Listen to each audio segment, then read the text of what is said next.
I would like to ask President Elisa Tenney to officially welcome and open the event.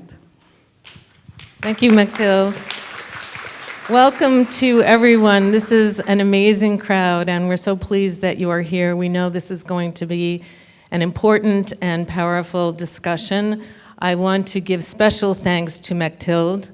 This was her idea, and she pursued it with passion, and she has worked tirelessly to make it happen. I would also like to extend my thanks to our frequent collaborators at the University of Chicago for their embrace of this panel.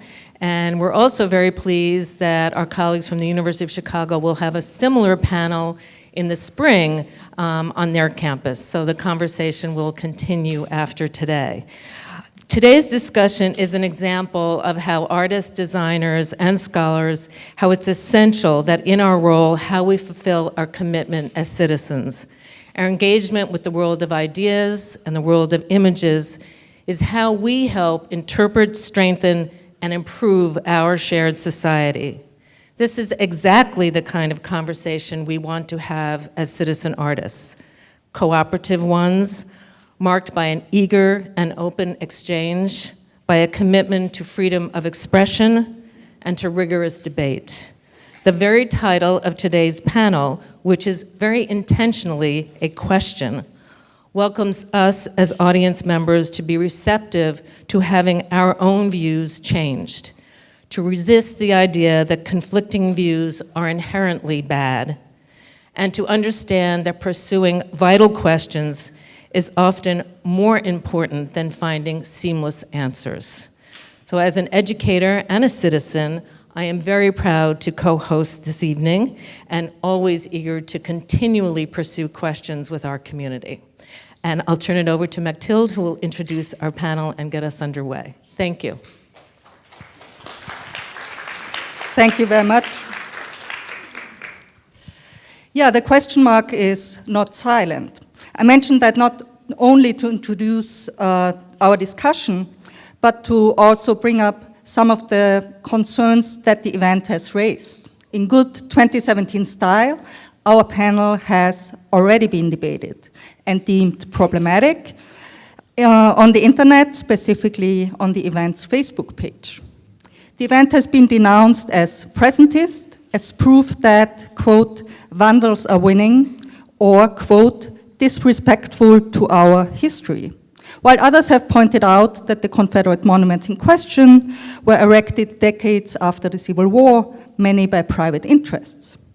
Indeed, they and many other monuments, globally speaking, point to highly problematic histories materialized in public space.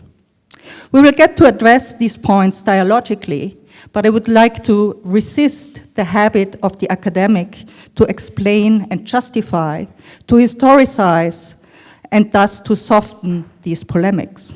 Instead, allow me to propose 7 theses concerning the state of monuments today. Some of these may be contested. They are also, as you will see, not all compatible. In this shared field of investigation, the public sphere of monuments, they are open and maybe in need of reformulation and critique if we are to navigate also the rocky terrain on which these monuments stand.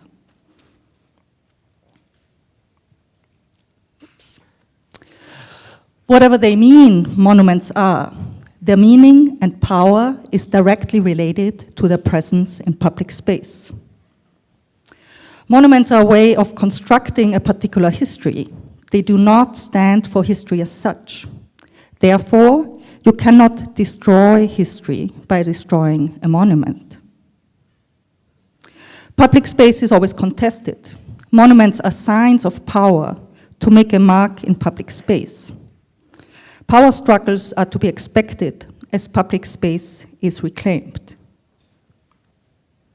Monuments are always about the present, the past present of their construction, and that in which they persist, as much as they are about the past.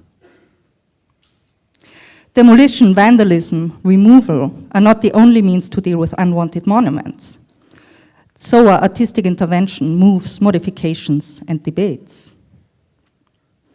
Monuments fall silent if not kept alive through ritual, public use, and even protest. They need attention. Since the early 20th century, the central challenge has been to make monuments democratic. The challenge remains. To see the complexities of the monument's relation to history, the public sphere, and free speech, we will start this discussion with short input lectures. Go back to the list of speakers. Which will bring to light the tensions between power systems and their markers in public space, as well as the democratic or anarchic counter-movements needed for a functioning public space. If monuments are related to citizenship, what binds functioning citizenship today? Is the performance of resistance, of disrespect to political symbols, a new form of civil resistance? We will, after the input lecture, go into a discussion which we hope will be vivid, but we ask for a respectful atmosphere throughout. The panel will end at 6 p.m. However, we will be around after that for a little bit to discuss with individual members if you wish to stay for a bit longer. As mentioned by Elisa Tennell, the panel is a collaboration of SAIC and the University of Chicago. And I would like to ask co-organizer Professor Christine Mehring, chair of the University of Chicago's Art History Department and distinguished scholar of public art, to the podium to introduce the panel and the first panelists. Thank you.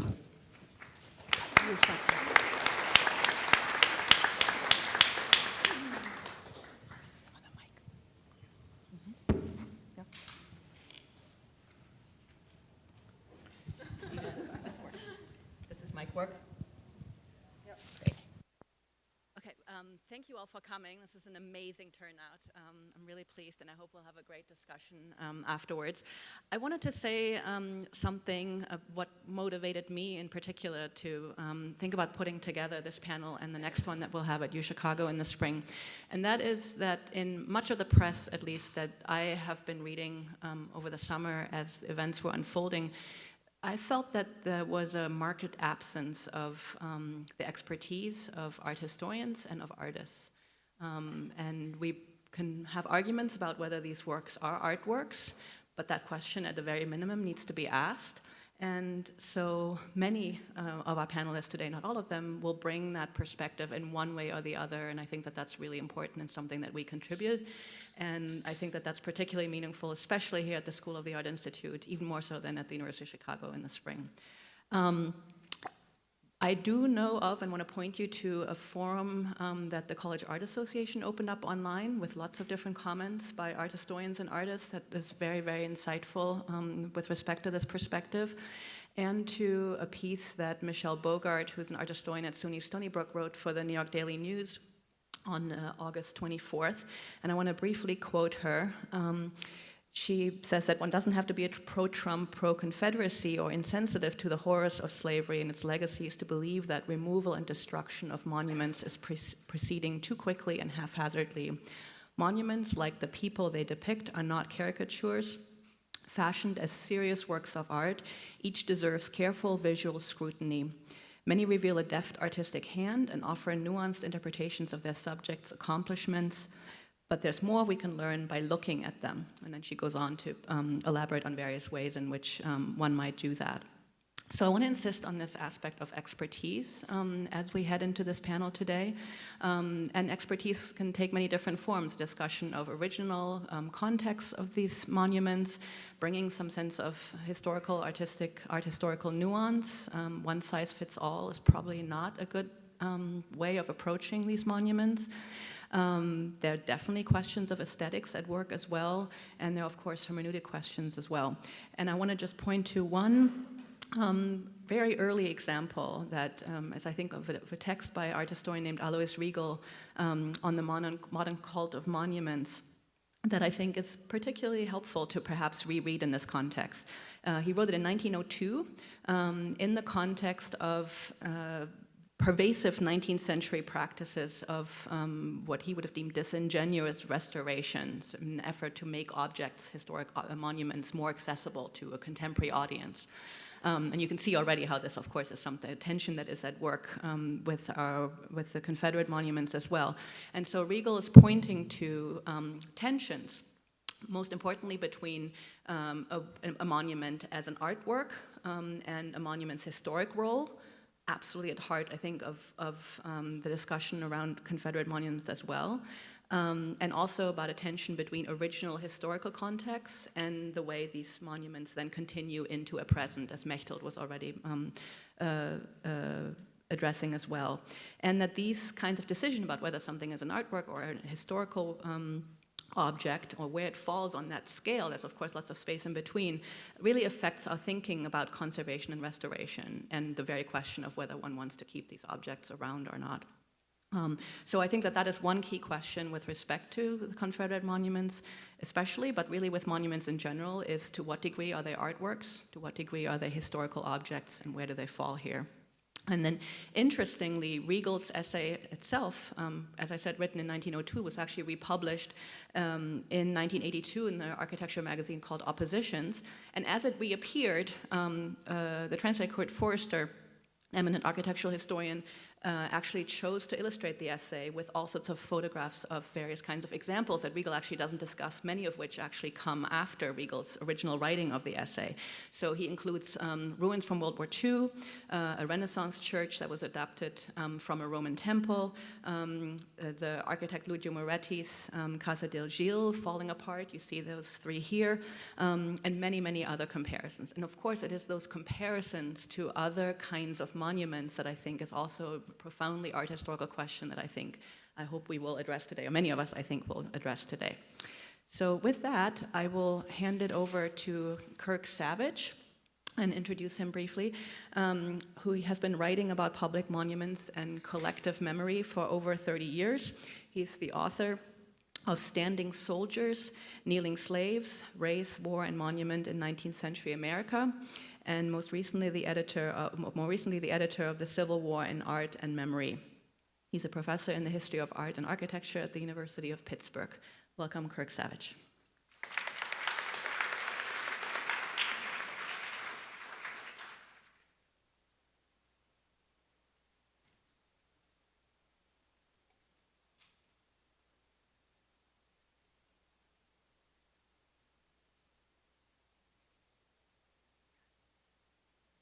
All right, can everybody hear me all right?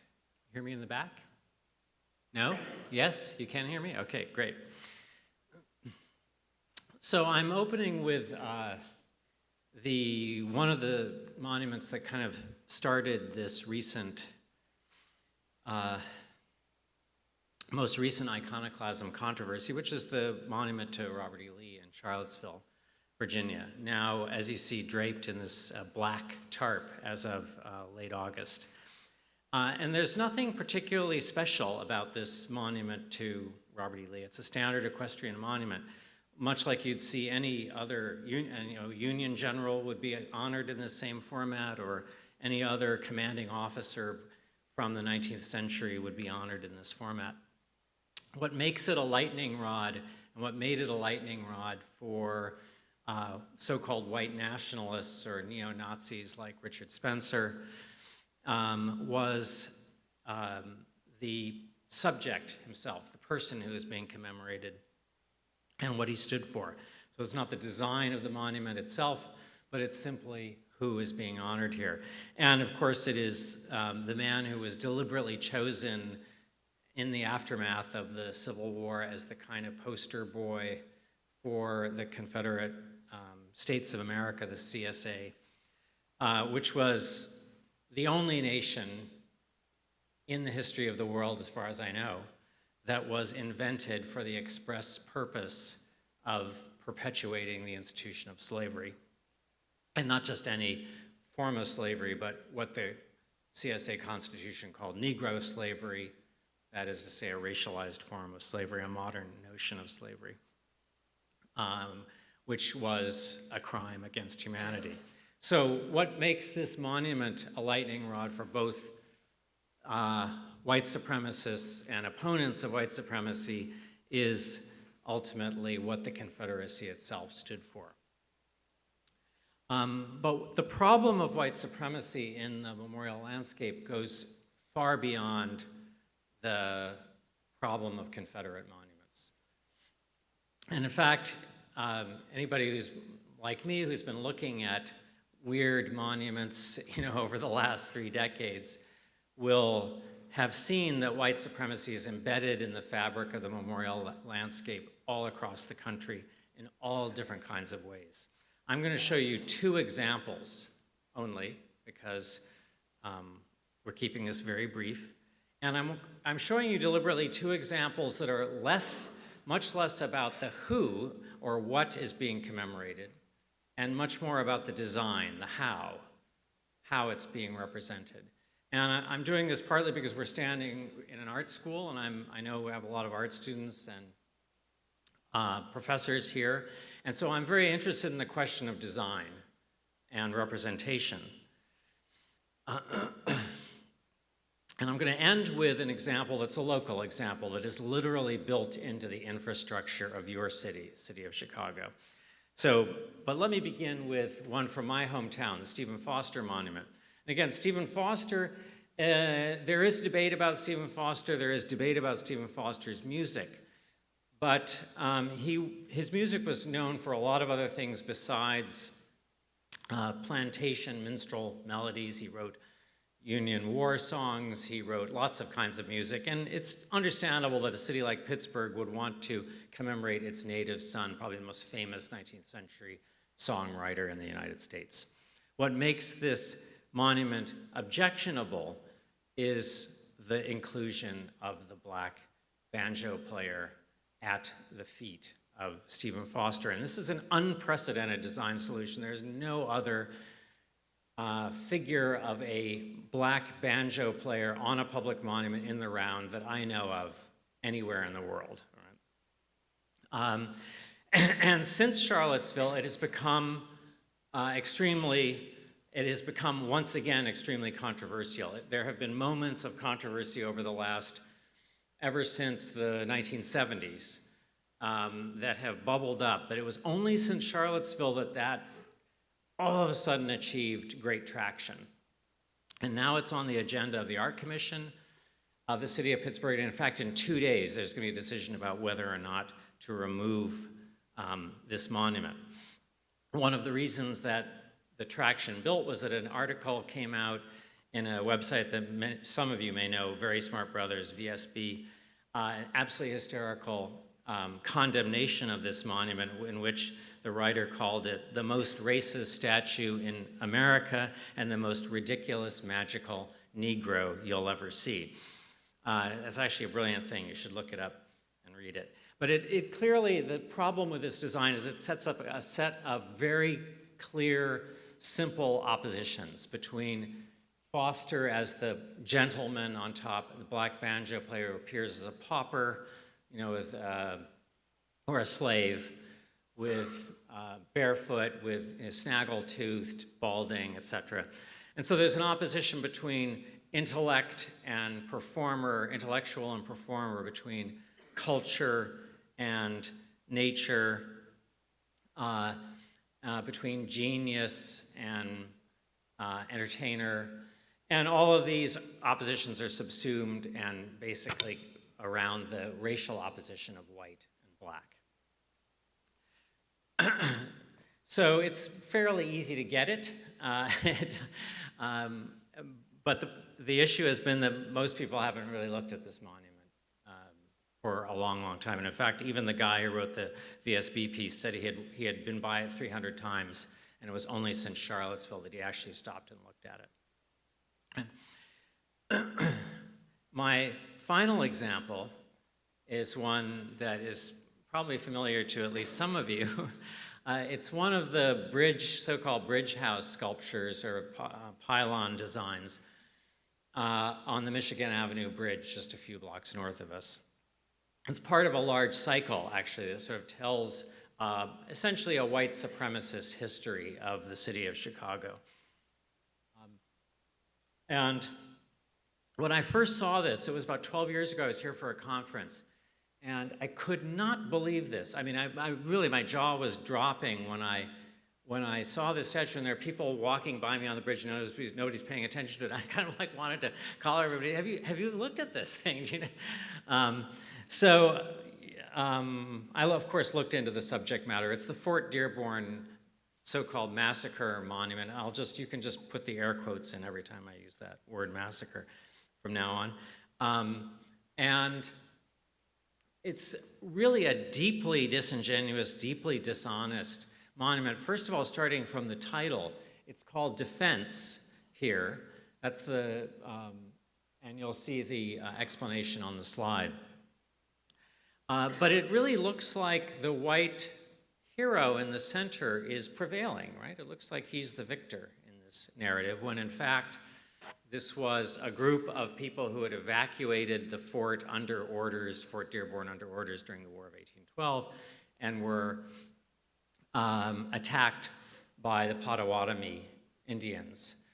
And about half of them were killed and the other half were taken captive. One of the people killed was the Captain Wells, the hero of this narrative, the martyr of this narrative. But it really looks like he's prevailing in this story. And ultimately, of course, the message is that he is. I mean, that white people prevail in this narrative despite the temporary setback of this one engagement. Ultimately, they will go on to settle Chicago, and the progress of the city in front of us is the victory that this monument commemorates.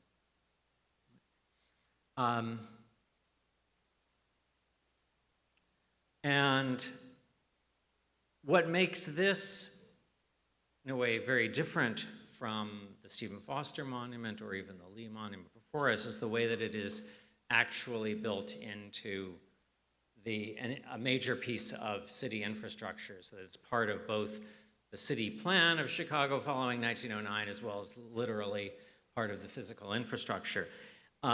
This is different from the case. The actual first monument erected to the Fort Dearborn massacre was this work here in the background that was commissioned by George Pullman, the train magnate. And it was erected originally on his property, but became part of this public park. And you can see from the text here I have that it has a very checkered history. It was moved around a lot. And that's one thing that was sometimes forgotten in the discussion of monuments in the United States, is how much monuments are actually moved and taken down already, and nobody has made a fuss about it in the past. I mean, I can name you several in Washington, D.C. I'm wondering, well, where was everybody when DuPont was removed from DuPont Circle, you know? So, but this is an example of one that moved around a lot. It was in public space, but then moved to the lobby of the Chicago Historical Society, where there's this wonderful photograph of the boy in his cowboy and Indian game there with it. And then, amazingly to me, it was moved back into public space. And this is actually a view, I know it's not a very good photograph, but a view of the rear of the monument, which tells a very different story. So let me show you the front. Is actually, the subject matter is a real historical individual in India, a Miami Indian named Black Partridge, who is saving a white woman. In other words, he is restraining a barbaric Indian, savage Indian, from killing this woman. She actually did survive the event. When you see the back of the monument, then you see this other Indian actually skewering a white man on the ground down below. It was there in the 1990s. It was surveyed by the Save Outdoor Sculpture nonprofit in the 1990s, and then removed sometime, maybe somebody in the audience will know better than I, removed sometime in the late 90s or early 2000s, and has been in storage ever since, with no plans for ever putting it back. So this one has been on the radar screen. If you go on the internet, the monument, the pylon sculpture on the left tends to be celebrated by the city. It does not seem to be on the radar screen in the same way that the earlier model was. And as far as I know, I haven't seen any calls for corrective action in any way related to this work here on the left. Now, what unites all my three examples, and I'll do this to finish up, and what unites all their design solutions is the centering of the white man in history in all of these events. So even in the case of the Confederate monument in Charlottesville, Virginia, the history of the Confederacy and the history of the war is centered around this particular white man, and of course not on slavery, not on enslaved individuals who were at the core of the cause of that war. And even here in this engagement between the Indians and the whites, it's centered on that white hero and martyr in the center. And what this does is actually call into question a little bit the binary that I started with, the binary between the who or the what is being represented and the how. Because ultimately, that binary begins to break down because the design solution in all these cases is the way in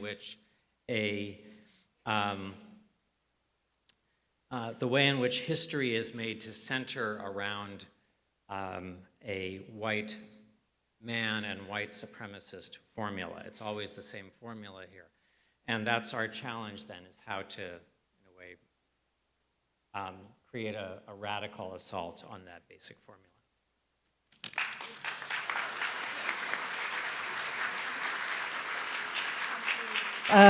Thank you, Kirk.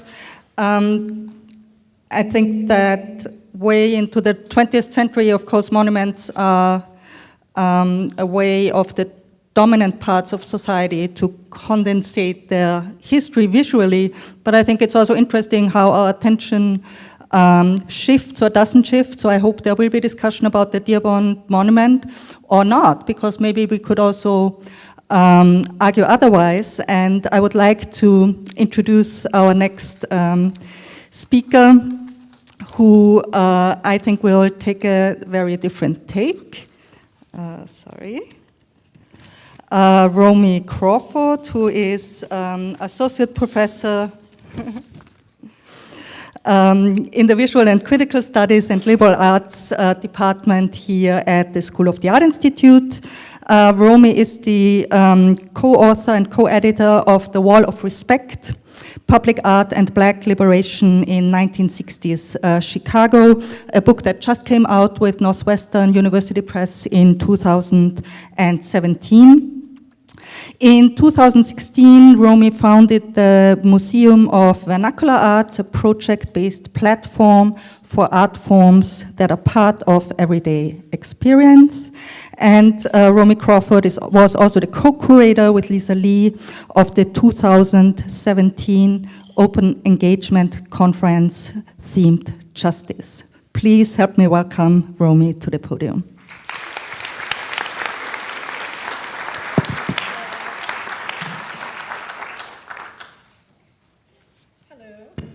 Is this working for me? I guess it's the right height.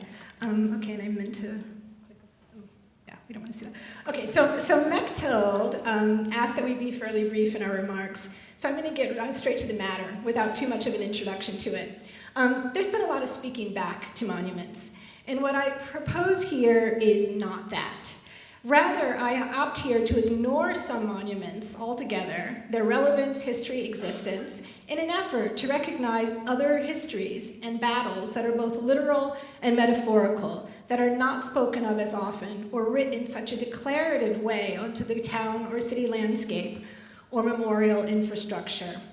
In a sense, I want to say that one of the ways to complicate the dialogue around monuments is to not take part in it at all in a direct way that concerns those monuments that exist, such as the ones that we just saw, but to consider how the monument fever, what I'm going to call monument malaise, which is it's a better alliteration, I think, for it, might be used to bring consciousness to the non-monumental histories and also forms.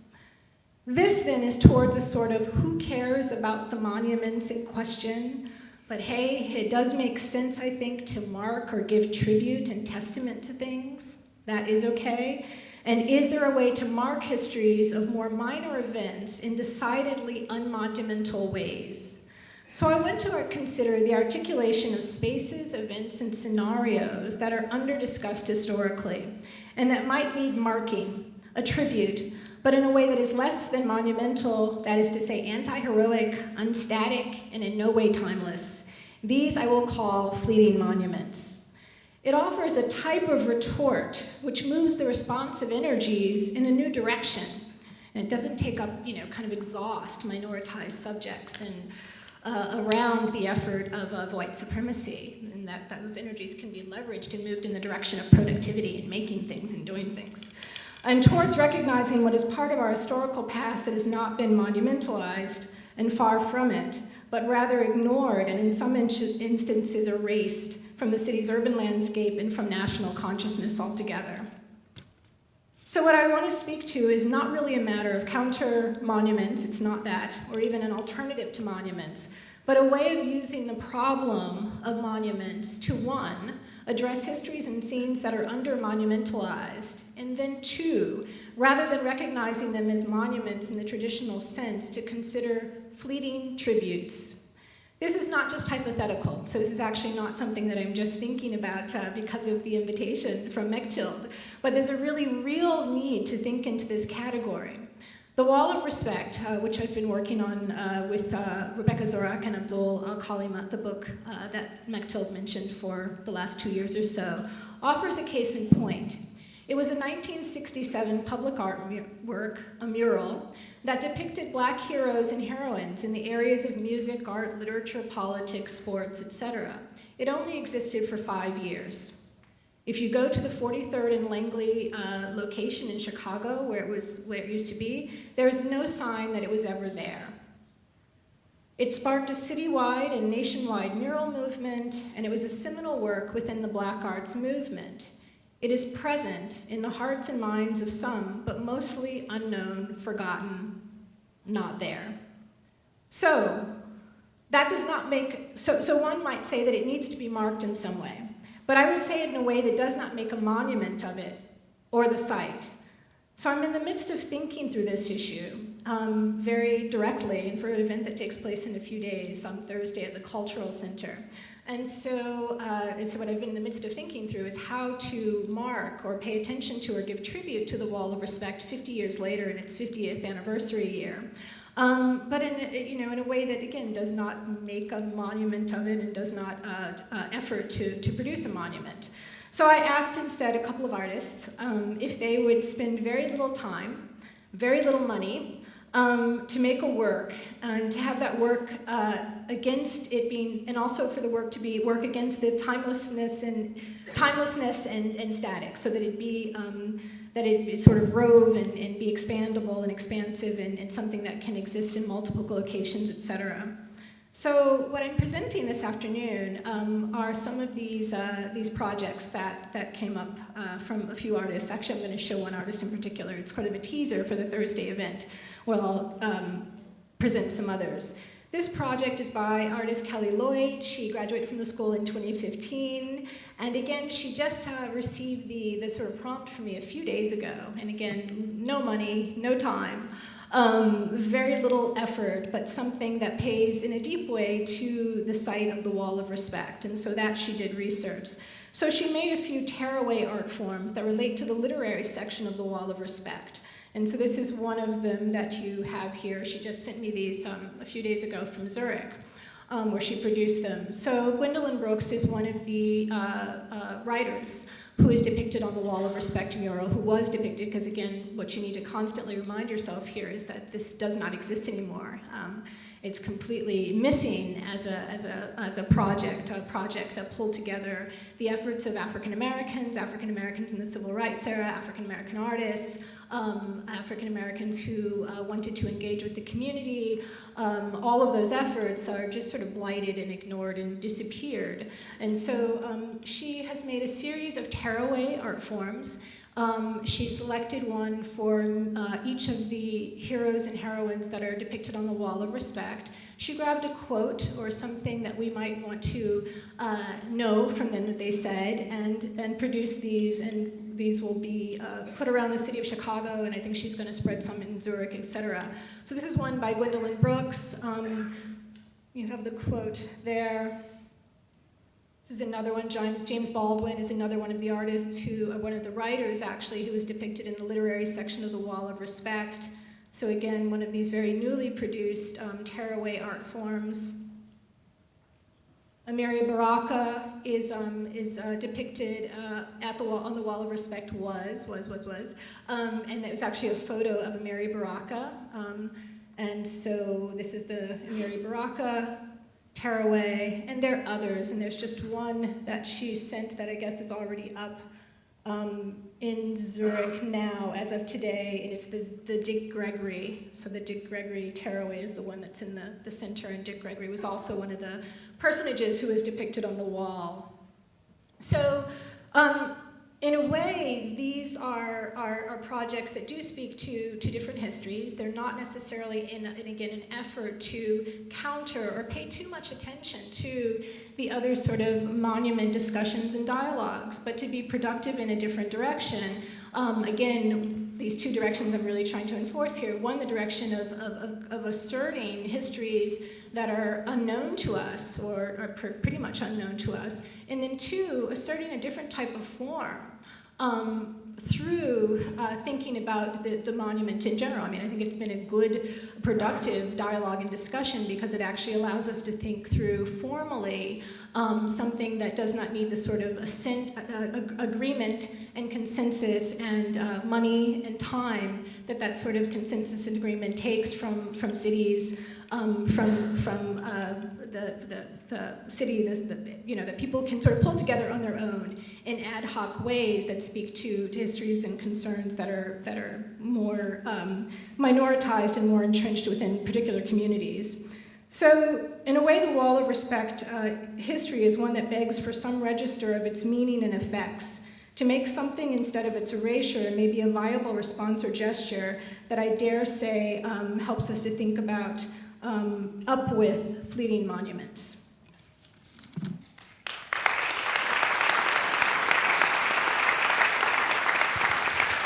Thank you, Romy, for this wonderful presentation. I really like how the work is both conceptual and performative. Seems to, the moment you take a piece, you're entering almost like a social contract for action rather than having something told to you. Thank you very much. We're going to zoom out now very radically, and with the presentation by Lucia Alès, assistant professor in the architecture department at Princeton University. And Lucia's work is on the history of monument survival and international bureaucracy in the 20th century. That means that Alès' work traces how monuments were protected, and that means legally protected in the case of war, and Lucia will talk about that. Lucia has published a number of articles on related themes, including Integrities, the salvage of Abu Simbel, or the design of the Nubian Desert. And I'm very much looking forward to Lucia's presentation, so please help me welcome Lucia to the stage.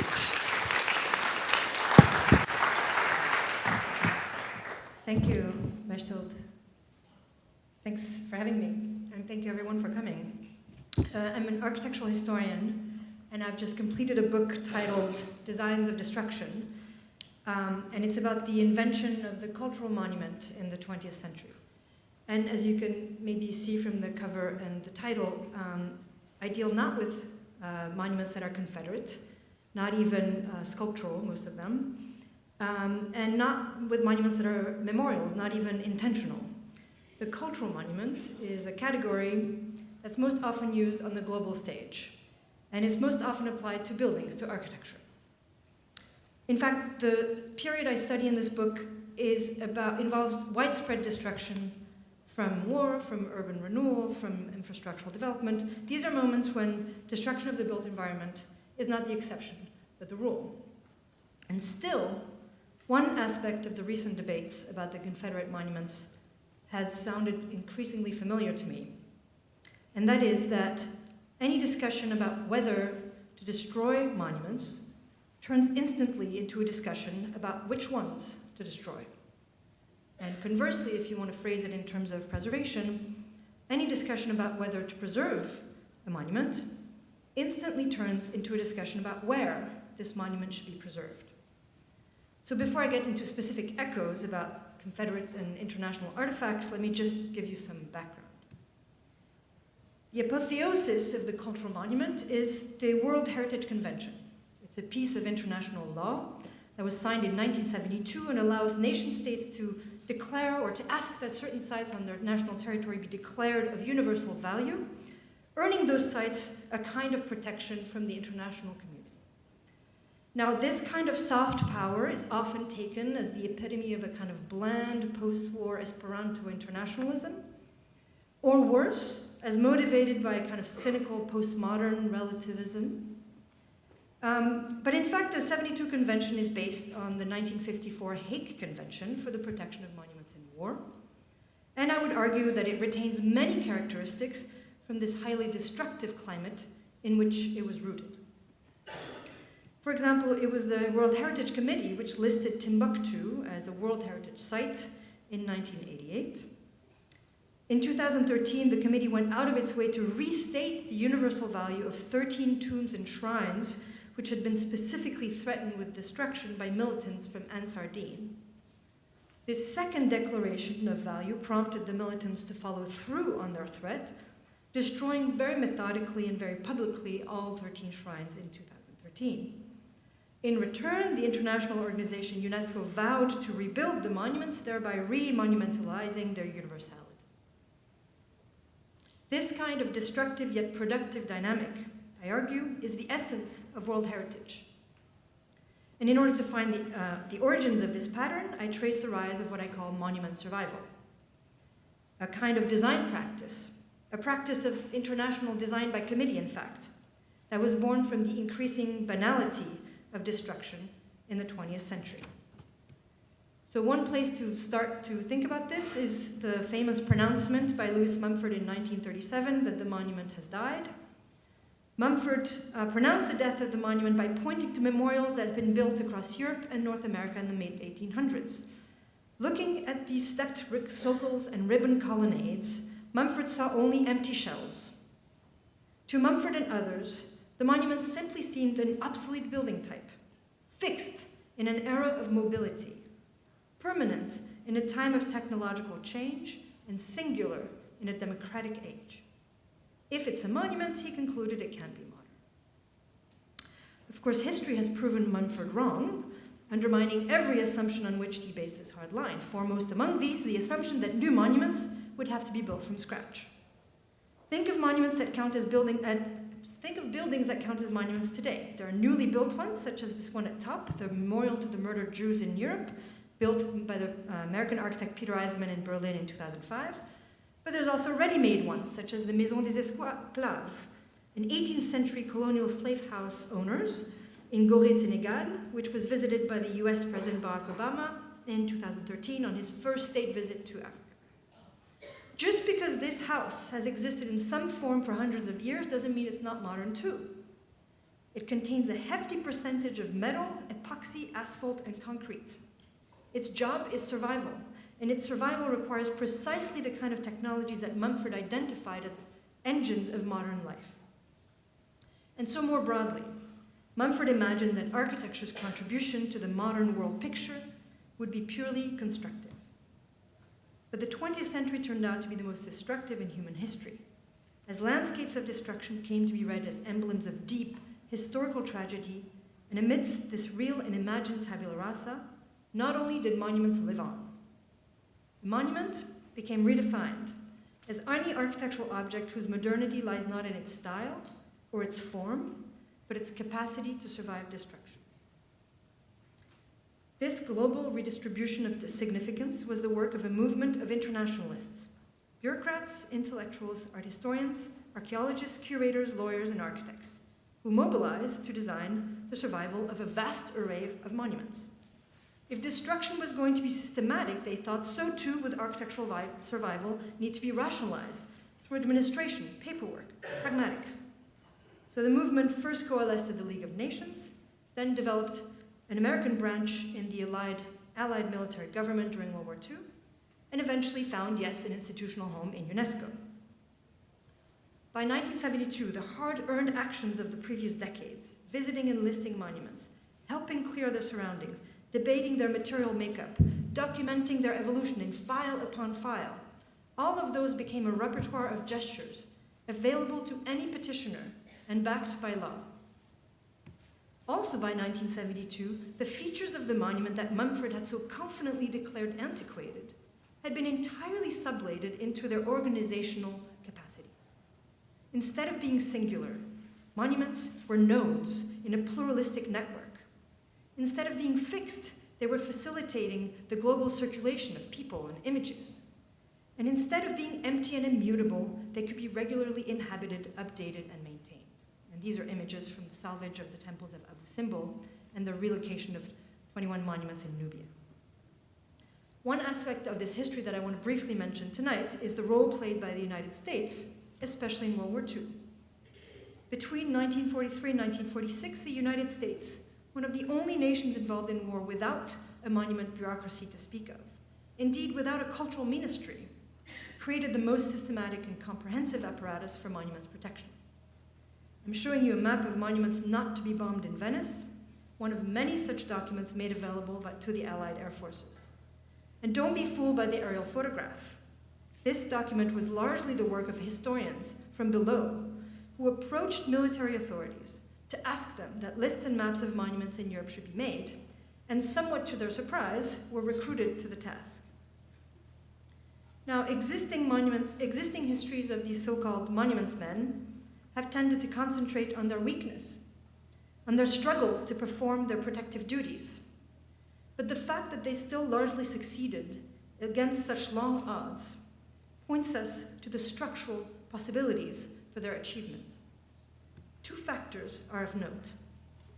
First, the willingness of academics to volunteer their expertise, to penetrate a military organization or be allowed to penetrate, and to transform their scholarship into paperwork. Second, the willingness on the part of the government, the military government, to conceive of monuments not as superfluous or ornamental, but as concrete material, as infrastructure, whose management could be leveraged to facilitate a certain kind of governance. In other words, it's precisely those capacities of the monument that Mumford had declared obsolete that turned out to be key to their survival. Their spatial isolation, their networkability, and their availability for a range of cultural messaging. And just to rephrase it one more time, it was the nature of the monument as a kind of medium for conveying architectural meanings, yes, but also for producing political and military control that made it a salvageable good. So, to return where I began, how is the Confederate monument also a cultural monument on the world stage? Today, as in World War II, the question of whether to remove a monument is secondary to the question of which ones. Within days of Charlottesville events, we were already talking about the Lincoln Memorial. And while this has usually taken the form of a kind of panicked, slippery slope argument, I would argue that the systematic nature of the question can be taken seriously. Categories can be made. Criteria can be invented. Somebody is going to do it. This too is a kind of history making and a precondition often for urban and architectural design. Also, today as in World War II, it's less important to declare whether monuments are propaganda than to look at the work that they do spatially, urbanistically.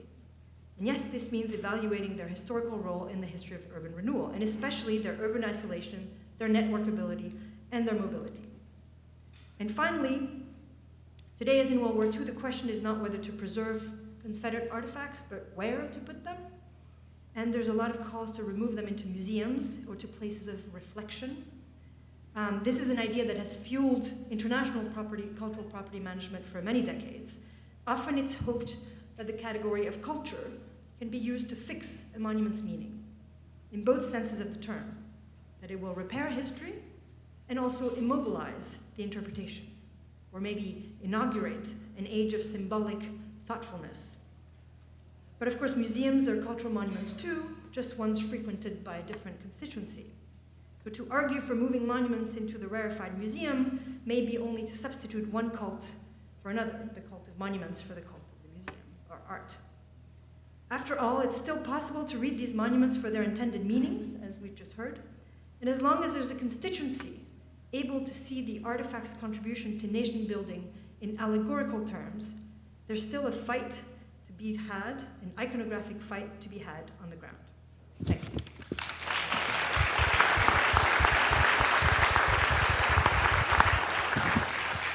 Thank you very much, Lucia, for allowing us to zoom out a little bit and to get us thinking about the bureaucracy. I would like to move to our next speaker because we're a little pressed on time, who will bring us back to Chicago, a particular piece not too far from here. Patrick Crowley is assistant professor in the Department of Art History at the University of Chicago, specializes in art and archaeology of the Roman world. His research has appeared in Grey Room and other publications. And his current book project is provisionally titled The Phantom Image, Visuality and the Supernatural in Ancient Rome. And Patrick will today present us with a work, a monument that might as object seem innocent, but have a lot of issues bringing up the question of commissioner, of who pays for the monuments and how we need to position ourselves in respect to these objects. Oh, here you are. Help me welcome Patrick to the podium. Thank you, Mathilde, and thank you everyone for coming. I wanted to keep this a little bit loose and just to begin with one image here. What I'm showing you on the right is from the inside of a hypogeum, a Christian hypogeum from the 4th century CE, not to draw any sort of moral equivalence between this Christian pulling down a pagan statue and the events in Durham on the left, but just to remind ourselves that this question about monuments is as old as monuments themselves. And what I want to sort of get at here is some of the sort of historical circumstances attached to some of these particular cases of antiquities, which is why I'm speaking here today. So what you see here on the left, if you haven't seen it here before, and I'd be willing to bet that the majority of you probably haven't, at least until about a month ago, is the Balbo monument, or the Balbo column. If you can see from this photo, it's located in Burnham Park, not too far away from Soldier Field. And on the right, you can barely make it out even when you're in front of it. But there's a bilingual inscription in both Italian and English. And I should point out, I'm not sure if I have a pointer here, but the base of this monument is modern right here. And so I believe is the capital. But what you see right here, this column, is an actual ancient Roman column.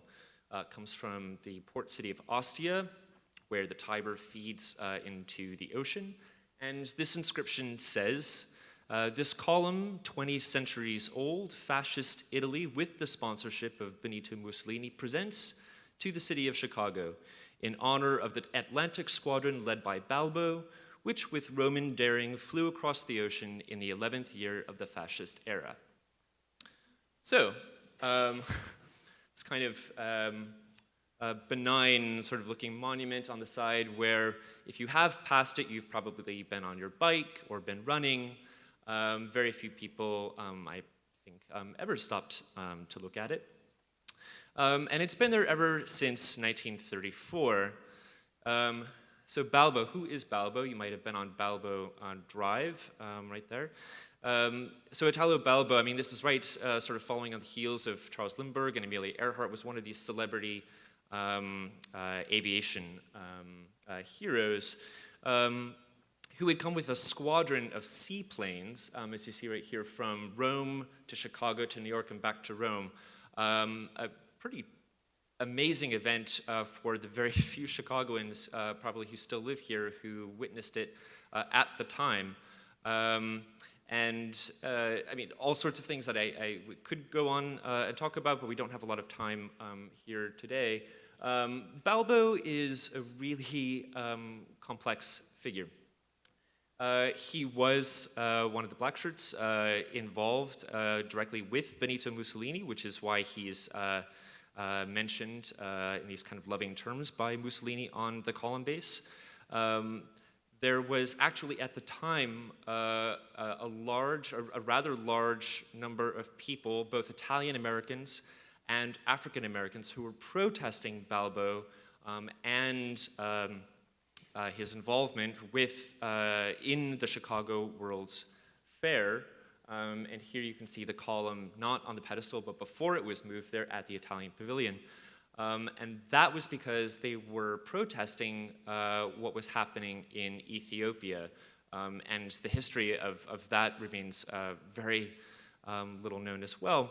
But essentially, this was a smaller group of people who were protesting this. And for the majority of Chicagoans, and especially for Italian Americans, Balbo represented something great for Italy.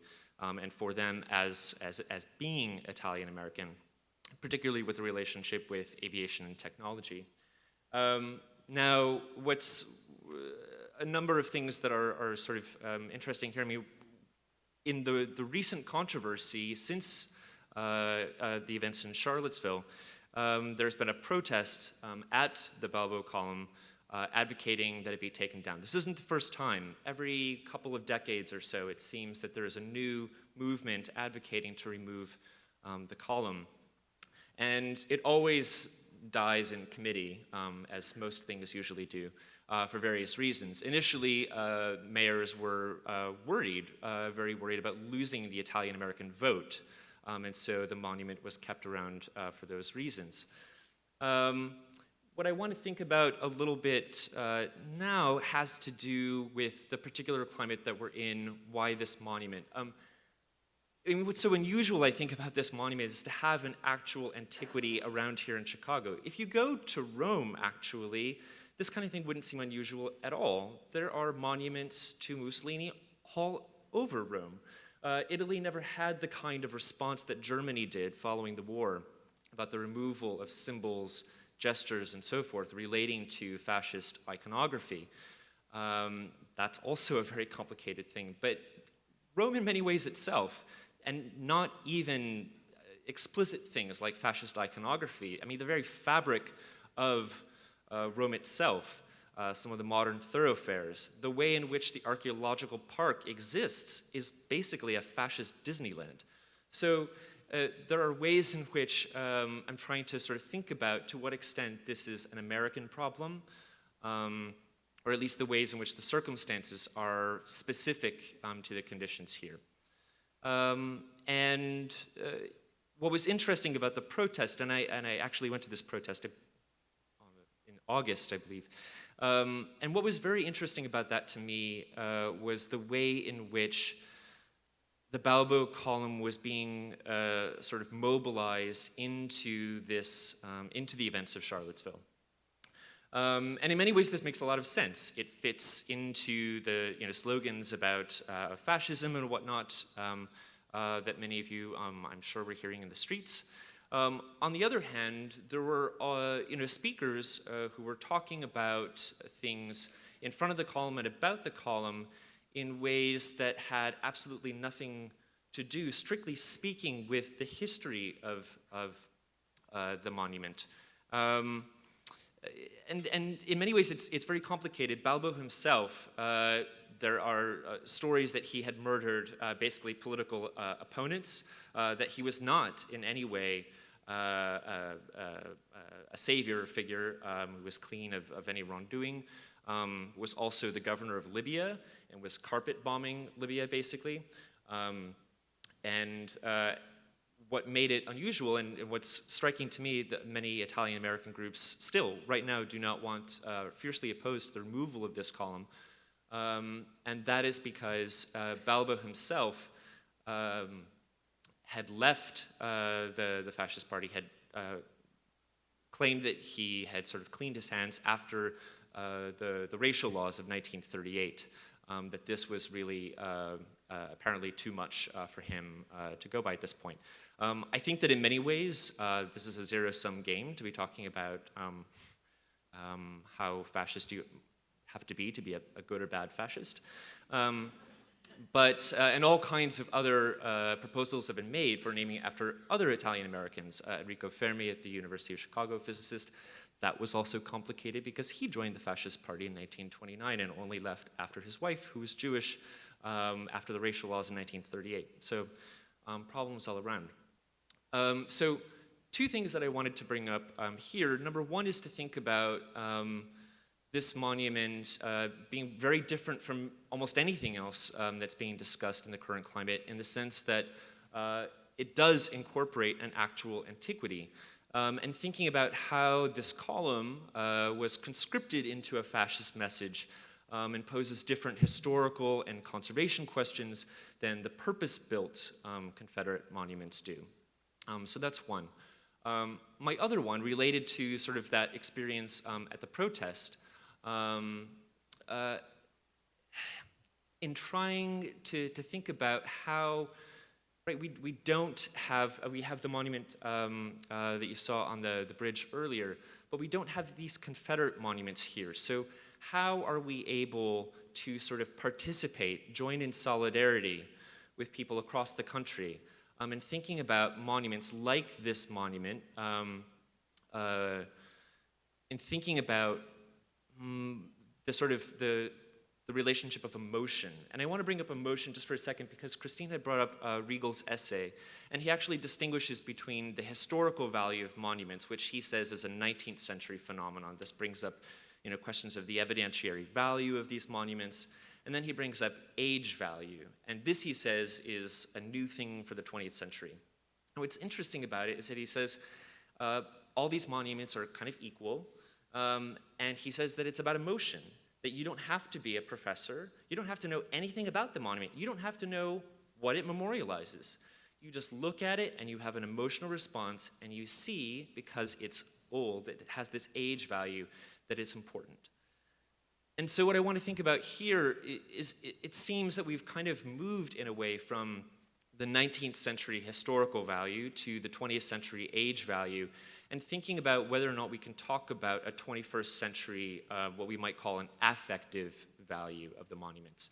And here I'm thinking about issues of what Lauren Berlant, for example, and my colleague in English, would call collective affect, which she would, not to say that she would say this about this, but thinking about how and whether to care, she says, about an event that makes it clear that you already care about something else already. And so this seems to me something that's important, thinking about this collectivity of affect, of thinking about how monuments can be mobilized in such a way that transcends their history in a way. In reality, I mean, the Balbo column monument was being mobilized in a way that to me seemed to have very little to do with its actual historicity. In a way, and that sort of reminded me in a certain way with, this is just this week, the cover of Harper's, and an article about the Sims Monument, which I'm sure many of you have heard of, who did lots of experiments on slaves, gynecological experiments on slaves, and way more than, I'm sure I'm already over time, but I find this image extremely interesting in the way in which it sort of posits. I mean, people have been talking about the historical amnesia around this, but a sort of thinking about historical fantasy in a way and I don't mean it in a light way, but sort of thinking about agency, right? Thinking about that these are slaves, right, within this sort of bubble who are tearing down the monument themselves, so that any action that we take is actually having an action that trends history in a certain way. I mean, I think there's something really fascinating and powerful in that. And the last thing that I sort of want to relate this to is this question that I think Lucia was sort of getting at in another way, but about endurance. Not about the endurance of monuments, but about the endurance that these protests have. I mean, one feature of the month or so after the Trump election was this resistance movement. Will it last? Is this going to stick around? And the thing about taking down monuments is that they, as I mentioned before about things dying in committee, the machinations of municipal bureaucracy grind to a halt very often. And this article actually makes the point that in New York City, at least, there is no formal mechanism to remove a monument. It doesn't exist. And New York City says that with two exceptions of a Richard Serra thing and something else, that for practical reasons, not about the content, that no such monument has ever been removed. And so thinking about endurance, not just in terms of protest and Trump at the very least, but thinking about endurance psychically, emotionally with the monuments too, thinking about bureaucracy in a way there. So anyway, thank you very much.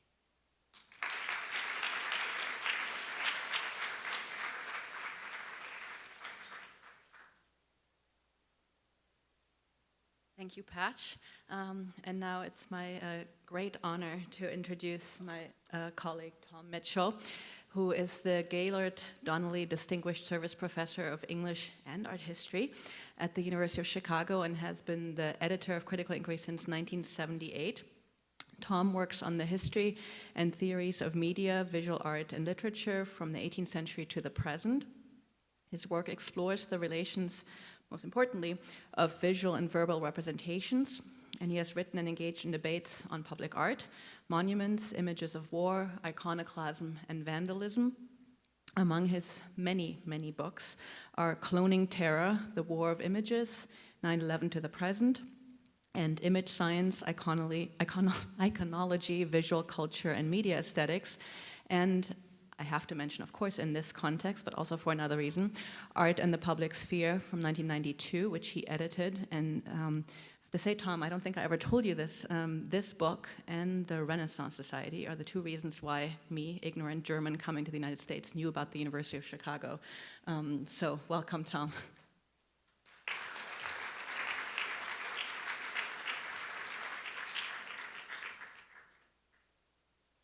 Thank you very much, Christine. And I really feel I should give this talk standing on one leg just to keep up with Christine. As you know, all knowledge is divided into three parts: solids, liquids, and gases. So far we have heard mainly about solids, that is, real objects in the world, Confederate statues, Chicago monuments, Balbo, and about liquids, about the changing interpretations, changing meanings, the changing communities that love or hate monuments. So now it's time for theory, that is the gases. So I'm trying to try to make this short, but just gas on for a few minutes about this question: what do monuments want?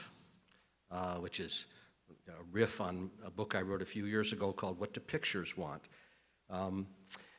And let me just remind you of Riegel's classic essay, which has already been referenced here. In its oldest and most original sense, a monument is a work of man erected for the specific purpose of keeping particular human deeds or destinies alive and present in the consciousness of future generations. This seems, I think, pretty straightforward until you start to unpack it and reflect on it a little bit. A key issue, clearly, if we can use the word, the desire of monuments and ask, what is it that monuments long for or need? They need to survive. They are, from the beginning, designed to last. And that doesn't mean that they will. In fact, probably most of the world's monuments are no longer with us. They are at the bottom of the Mediterranean or buried somewhere. So monuments want something that ultimately they can never have, which is immortality. They want to go on forever. And they want to keep that alive for us in memory, history, tradition. So there's a fundamental paradox built into monuments. They keep the past alive for a while, but they also show that the past is past. The past is dead. In the case of the Confederate memorials, this is the belated establishment of those memorials, of those statues of war heroes, was an attempt to revive a lost cause, to bring it back to life, to bring back from the dead something that we thought had been dead and buried. And that's why I think they are suddenly alive again in our time, because for many years, I don't think no one paid much attention to them, except those who were offended by them every day by walking past them. But I think most white folks just said, I mean, I went to Richmond, I went to Monument Avenue, and I said, well, there they all are. And then there's Arthur Ashe, a monument to him at the end of Monument Avenue. But they have come back to life in our time. That is, they've come back into the world of discussion, controversy, and hopefully they will fade into oblivion again, or, I think even more interesting, be reframed, recontextualized, and not destroyed. I don't believe in destroying monuments. I believe in moving them. For instance, moving them from public places to private places. If a history of the Confederacy wants to gather all these statues, the way all the statues of the Soviet Union, of Stalin, have been sort of gathered in warehouses, that seems to me a sensible thing.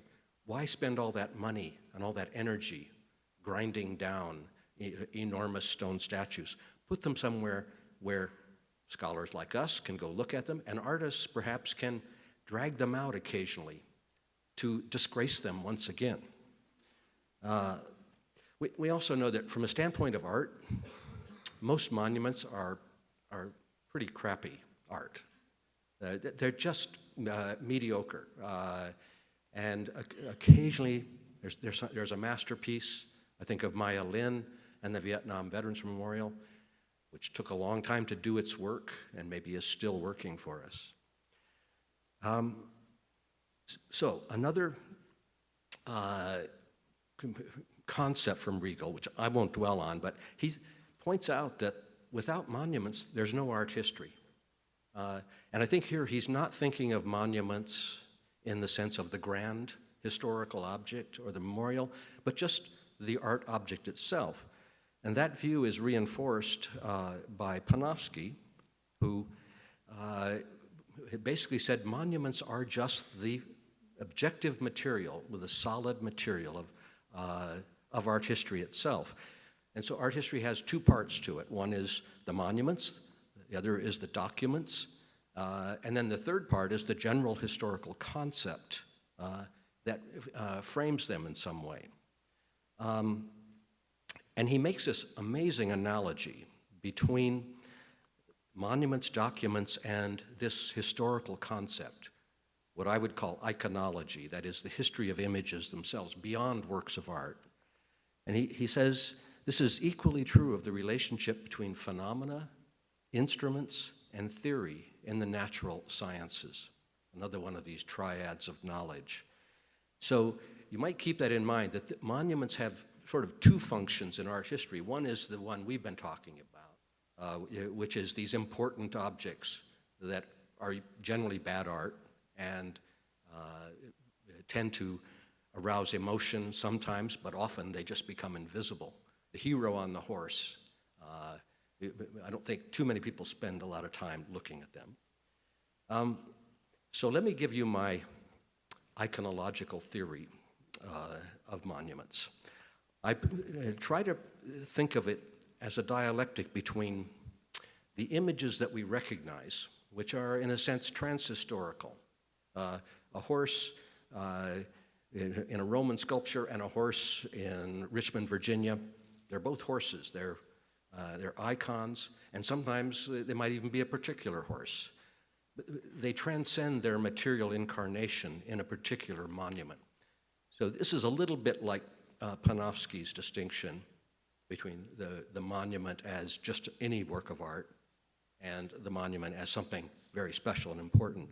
I'm putting it in more biological terms. The icon is like the species. The monument is the specimen, the thing. The icon is immaterial. The monument, generally, very solid. The icon is evanescent. It appears and disappears. The monument aims to be durable. The icon is mobile, goes from one place to another, can be remediated. The monument is fixed. The icon is scalable. What we're looking at here in these images is actually much larger in some cases or smaller. We're not seeing the objects themselves. Those have a fixed size, and it's usually large. Small, medium, and large leaves the monument at the large end. So Jacques Lacan would call the difference the small s, or the small a, the small other, and the big S, the big A. There's also, I would liken this distinction to the difference between the tombstone, which is sometimes called the monument, and the spirit or ghost that haunts around it, which is like an aura. We've heard about the aura of the age of the monument, somehow producing a feeling about it that's totally independent of what it represented. But there's also the ghosts of the rebel soldiers from the Confederacy, which to some people are real presences. They want them to come back to life and lead the revival of this terrible episode, a definitive episode in American history. The icon finally is a kind of a living thing. It's like the DNA of the monument. It goes beyond that single monument into others, whereas the monument itself is dead. It's inert, inanimate. These two disciplines, iconology and art history, I think fit together the way Warburg, the great iconologist of the circulation of images all around the planet, and Riegel and Panofsky, the art historians. So let me conclude with a few weird examples. None of these are Confederate. My favorite kinds of monuments are the ones that ironize themselves, that when you look at them in the framework of history, what they said and what they were intended to do and what they actually do in the present has some kind of, they don't fit. And the most famous version of this is the legendary monument, which, as far as I know, nobody's ever found Ozymandias. He's just rumored that there was this statue of this tyrant. And Shelley wrote a poem about this monument, telling us that the wrinkled lip and sneer of cold command tell that its sculptor well knew those passions red, which yet survive, stamped on these lifeless things, the hand that mocked them and the heart that fed. And on the pedestal, these words appear. My name is Ozymandias, King of Kings. Look on ye my works, ye mighty, and despair. When those were carved on the pedestal, of course, they meant I, Ozymandias, am the most powerful king, King of Kings. All the rest of you, forget about it. He's a kind of Trump of his moment. I'm the best, I'm the strongest, I'm the smartest. And the inscription survives with this buried statue. And suddenly, the mighty have a different reason for despairing, because they look at what will be, I hope, the inevitable dethroning and defacing of the Trumpian monument. There's also what I would call the tragic irony of certain monuments, and this is my favorite scene of a great monument from the movies. I don't think I need to explain what this is and how the monuments, and they tend to be female. I think we haven't talked about the gender of monuments, but we probably should, since they often are human figures. Why it is that our abstract ideals, liberty, get incarnated as women. The goddess of democracy in Tiananmen Square, the figure of blind justice. Why are they women? And why does it tend to be the men are, well, tyrants? We've seen a lot of this in our current politics, and this is one of those moments when we look on and perhaps have a kind of desperation at what human history might lead us toward. This, the final one, since one of the main forces for the critique of the Confederate monuments and the urge to remove them or to do something to them, something which I hope can be more creative than grinding them down. We have this desecrated monument in which we know the story behind it. We still do. And we know that this was a moment when justice was assaulted by the people who are supposed to be the enforcers of justice, namely the police. So that's my gaseous theory of monuments. And I think that concludes our formal presentation, so we can start having a discussion.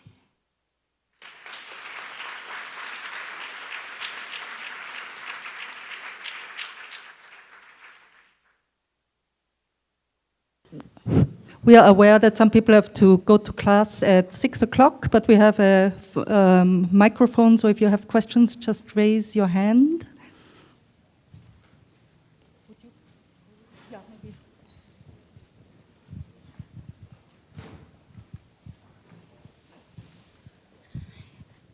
Hey y'all, what's up? My name is Shelby. I'm actually born and raised in Charlottesville, Virginia, which is fun. And I just graduated from VCU, which is in Richmond. So all my life been surrounded by statues and whatnot. And so my question is, what is the best way, because eventually I want to move back to Virginia, what's the best way to educate people about monuments? Because I've learned so much and taken so much into consideration, but for some people on either spectrum, it's like, well, that's a piece of X, Y, Z, and other people like, it needs to go down. So what's the best way to educate the general masses on getting a holistic idea of statues?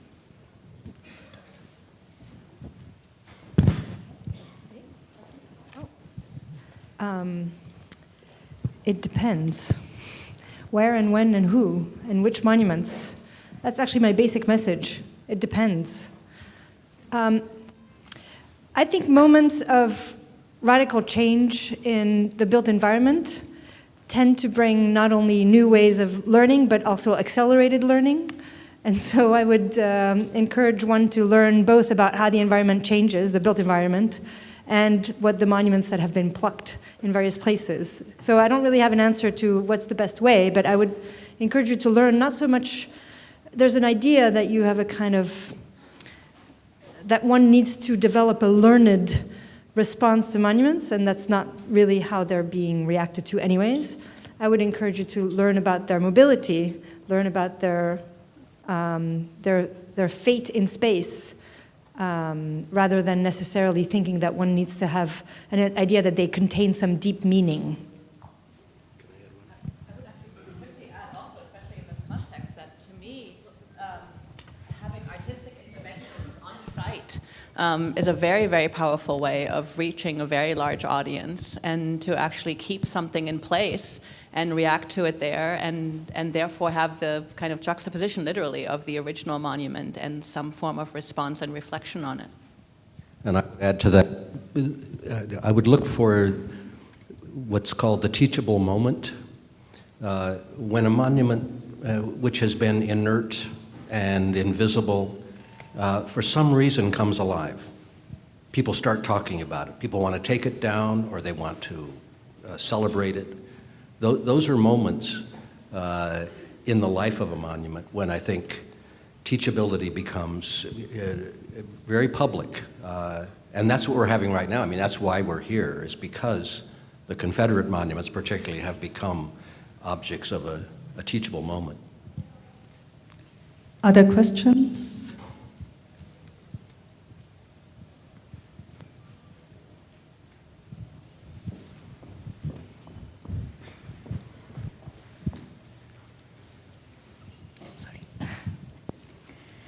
Hi, I wanted to go back to, I think, Pat's comment about the differences between Europe and the USA, where people live with harsh memories as part of life. So vis-a-vis, for example, the debate over the Haus der Kunst in Munich, and that is a Nazi monument and was redone by leading architects, or the idea of turning down the GDR parliament that was very controversial, and the idea that this is part of history, this is part of life. Can we really clarify, or kind of, it's almost like make hygienic past by removing monuments, or do we have to treat them in a certain way? And can a work of art, let's say with a Haus der Kunst, what does it mean? Can it really be a counterpart to the strength of this building?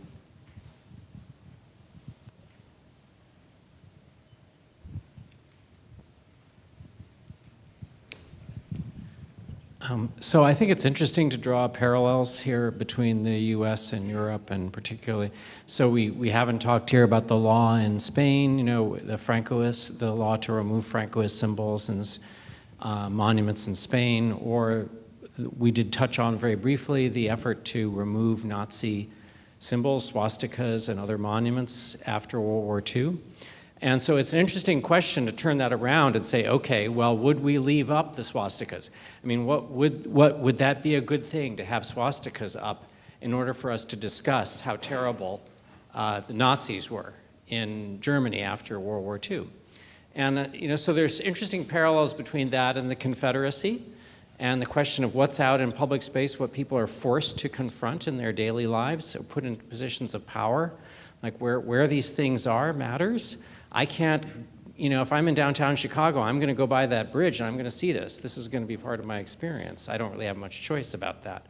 Some of these monuments are put in courthouses, which indicate that they are sanctioned and approved by the state, you know. And people who go in to pay their fine have to confront a statue of Columbus or a statue of Robert E. Lee or whoever it happens to be. They're in the Capitol building in the United States, you know, Capitol building. There are 2 representatives from every state in the union, and a lot of them are really not people we would want to be commemorating, right? So, yeah, I think monumental politics in the 20th century has been a kind of syncopated politics, meaning that it wants to situate itself just a beat after political events. And so one should always pay attention to the distance between the event and the rebuildings, which is why it's interesting that these are sort of post-Confederate monuments. They're not really Confederate artifacts. In the case of, let's say, mid-century European dictatorships, it was very important to pay attention to the ideological penetration of, you know, you can't purge every aspect of life under fascism or Nazism, because you just wouldn't have a working society. You wouldn't have functionaries, or at least that was a calculation that was made on the Allied side. That's how Western liberalism, that's how we have scientists that came to this country who were ideologically suspect. But I guess I would say that the scale of the syncopation, that there's always a break. And so to what you were saying, Patch, about age value, one of the things about age value is that it requires you thinking that the decay of the monument has been continuous. And one of the things that's happened since the mid-20th century is that there's a fundamental understanding of a rupture, even in the case of these Confederate monuments. Even people who want to see themselves projected effectively into these monuments consider that it's a loss, that it's a return, rather than a continuation as it would have been, you know, that's why the Mein Kampf was banned, because that would have been a sheer continuation. And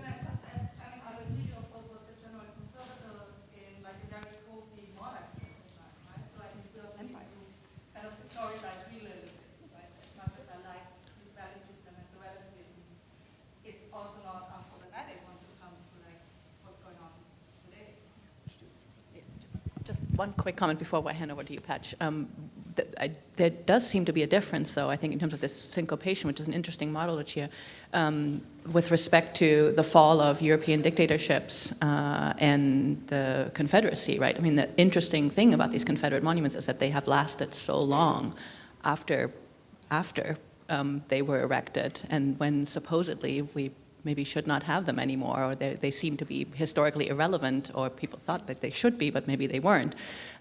Whereas, you know, May 8th, 1945, November 1989, these were very, very distinct ruptures, where then the fall of monuments followed very, very quickly thereafter. And I've been, having worked a lot on post-war Germany, I find that lack of a rupture with respect to the Confederate monuments actually the thing that makes it very different, and I can't quite figure out exactly why that is.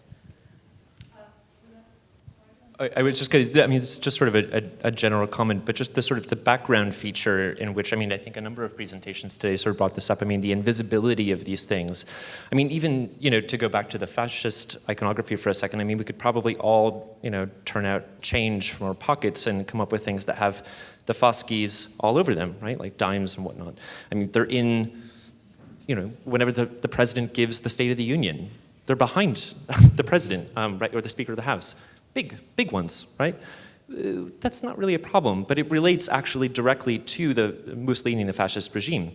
I mean, this was at a time when FDR was still having like lunch and tea with you know, Mussolini or with, you know, Italo Balbo. I mean, so what, you know, the way in which certain things just became sort of anodyne, right, in the way that the swastika is not, right? I mean, that sort of very selective thing is, I think, very interesting. And just, I mean, I don't want to argue that anything would be too unique to an American, I mean, but, you know, I mean, there's the old joke, right, that in Europe, you know, 250 miles is a long way, and in the United States, 250 years is a long time, right? Or whatever, right? But, I mean, there is that sort of way in which these monuments, even like the Balbo one, they just create a sort of scenic backdrop for the contemporary rhythms of everyday life in a way that feels very different than in Europe. I just want to add, I know we have another question, but I think that one of the things that shows up in a couple of the presentations is just that the very form of a monument has a fascistic impulse embedded in it. So, you know, the values of time, duration, the kind of economies, the sort of amount of money, the sort of agreement and consensus that has to go into it, the sort of project of public planning that goes into putting these in central sites, the fact that these take place around events and scenarios that are long histories as opposed to short histories. You know, there are many situations and scenarios where there's a short history. There's not a 200-year history. There's a 40-year history or a 50-year history or a 20-year history, you know. And so these are all of the things that are actually encoded and worked into the project of a monument, always.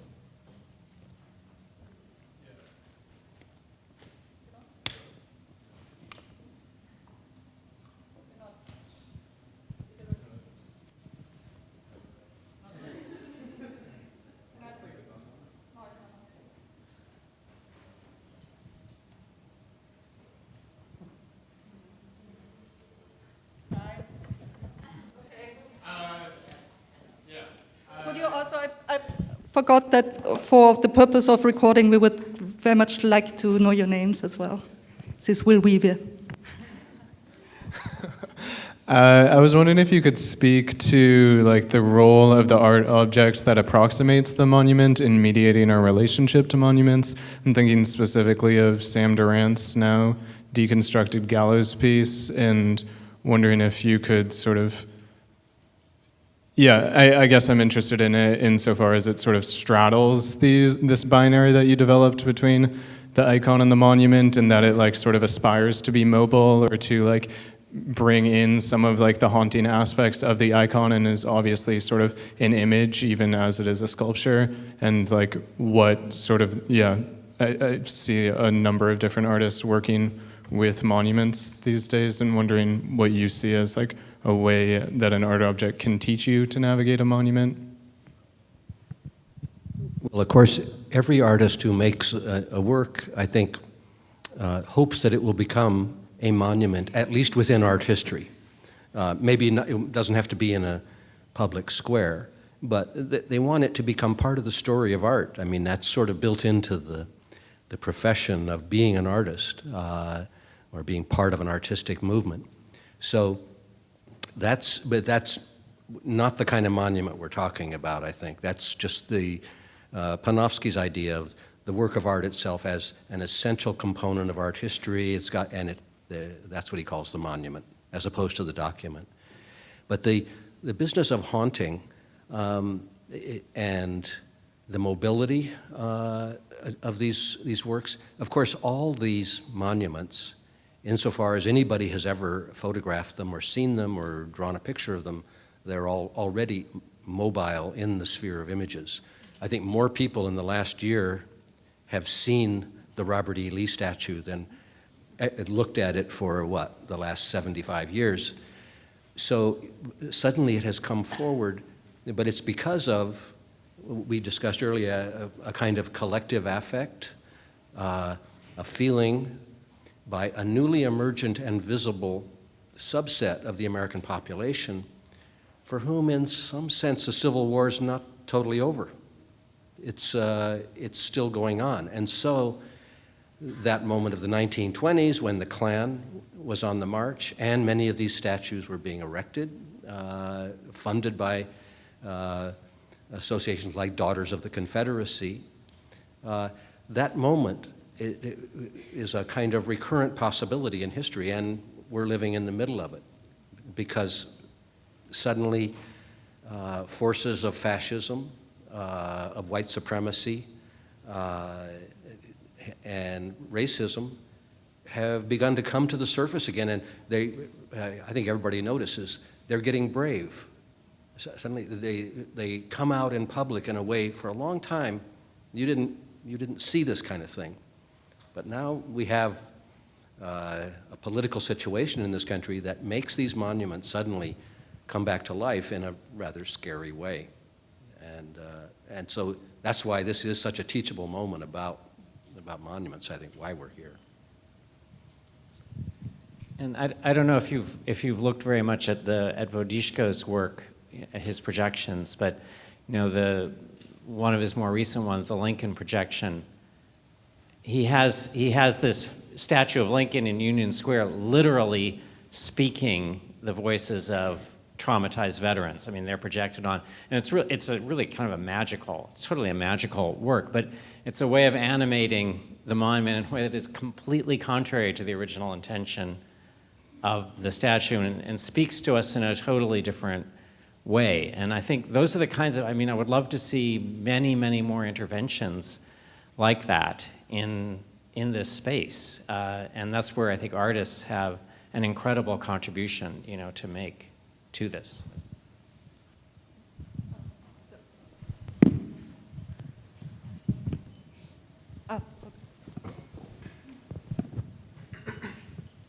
Hi. So, well, I think that one of the things that make so difficult this debate on monuments is the ambiguity of them as symbolic elements. I mean, symbolism is ambiguous, and that's why it's so complicated to decide what to do with them. And I think the difference with these Confederate monuments, with other examples we use a lot, like the Nazis, is that in the case of the Nazi monuments, I think, or the Nazi ideology is pretty much straightforward, while the Confederate symbols, even if the motto of the Confederate movement or something is about the right to have slaves, I think that these figures and this word and the things related to this historical episode is more ambiguous than what the Nazis were. And so that's why maybe some people feel so related to or so identify with this stuff. Like in the case of Robert E. Lee, I'm not from this country, but what I've read about him is that in certain way, the United States, the way the United States is today is related to both his victories and his defeats. because he fought in the war on Mexico, but then he lost in this civil war. So what I mean is that in a certain way, it's a figure that is very complicated. So of course, even if, and also like the Confederate, like the Civil War, even if the main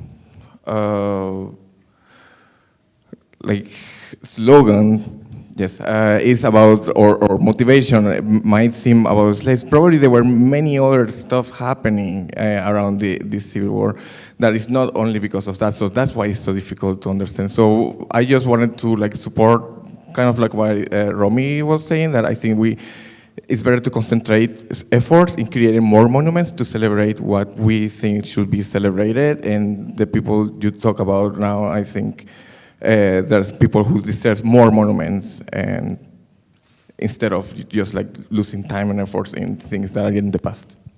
Yeah, I mean, I think I'm asking for very brief comments. I think you said it well. I mean, basically, it becomes a sign that there are tons of other things that took place that are not resolved. If there's anything that the monument indicates for me, is that it's that there are other scenarios, scenes, events, histories, events that that one might pay attention to.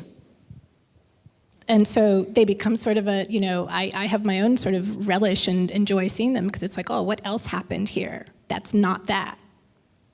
Let's maybe not pay attention to that and see what else there is. And so it's a different energy and sort of agency, and I think a different response in this moment when people are thinking about how to respond.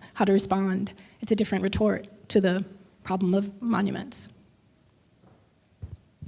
Do I have time for one comment? This question, what's the American aspect of this, is very interesting to me, in part because I've spent all this time studying how the Americans dealt with the European monuments and how that was incredibly different from the way that these European bureaucracies themselves saw these monuments as fixing historical meanings. Right, there was an official history that was represented in certain monuments. Whereas the American approach, at least in World War II, was to be much more willing to let meanings be fluid. And that was because there was an attention to media. And that's not dissimilar to the American the role that media plays in the American political discourse. There's a very nice book by Richard Hofstadter called The Paranoid Style of American Politics, where the strategy is to accuse the opponent of being brainwashed. There's this kind of fear of being brainwashed. So there's something of that also in the debate about these monuments, that it's not really about the monuments, whether they're fixed or whether they're everybody knows they're not like the original official monuments, but in some ways, it's their power that is dangerous rather than they themselves. And that's highly mediated, and that's not unlike American political discourse at large. Thank you very much. We promise to be available for more individual, unrecorded Q&As. So I would like to end the official Q&A at this point with, and thank the participants very, very much. We're going to be available for another 10 minutes also.